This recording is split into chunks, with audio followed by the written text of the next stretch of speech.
Hello everyone, welcome to Deeper Bits. My name is Rohit Raj and this is the first lecture for the series Git and GitHub Mastery.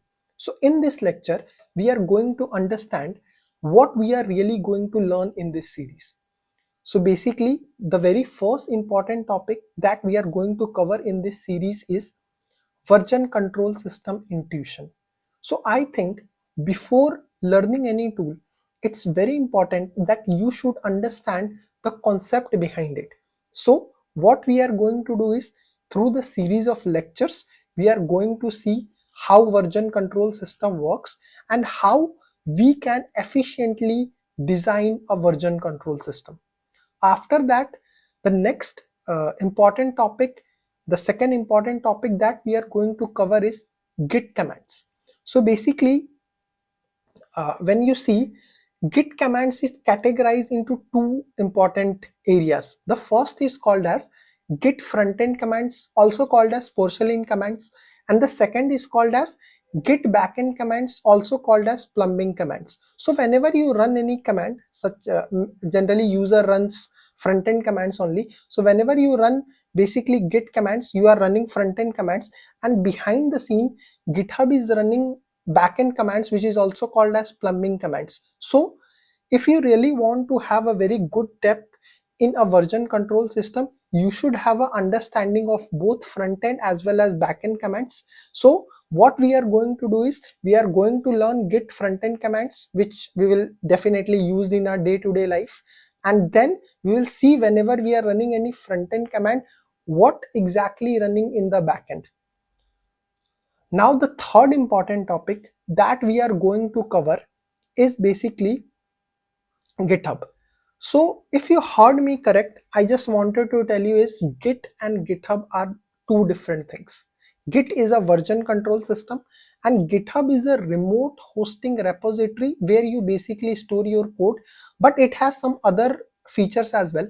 So after that, in third topic, we are going to learn about GitHub, and then we are going to connect our Git and basically our version control system to a remote hosting repository, that is basically GitHub, and then we will see how these two tools basically work together beautifully uh, for a version control system in our IT industry. Now I wanted to give my viewers two advice if they are watching and going to learn through my series. So the first advice I wanted to give you is, let's say if you face any issue in any concept, that what you do is take a coffee break and then try to rewatch the video again.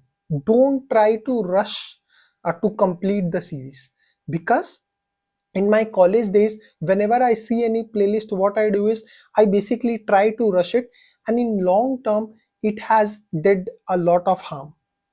Now the second advice that I wanted to give to all my viewers is, please complete the series, please be consistent. I mean, there are a lot of times when we start something with very good enthusiasm, and then basically we have no motivation after some time. So I just wanted to tell you is, try to be consistent and try to complete this whole series, because let's say if you left this series mid away and if you left some concepts mid away, then what will happen is, I will guarantee you, like in future you are going to learn these concepts either from this source or either from any other source, but you are definitely going to learn it, and at that time it will waste actually a lot of time. So just try to complete it and try to learn the concepts. Now for all my viewers, I really wanted to say thank you. If you are really liking the content of my video, you can subscribe my channel. You can follow me on Insta and Twitter for frequent updates. Thanks a lot. And at last, I just wanted to tell you, all of you guys, is all the best and happy learning for Git and GitHub course. Thank you so much.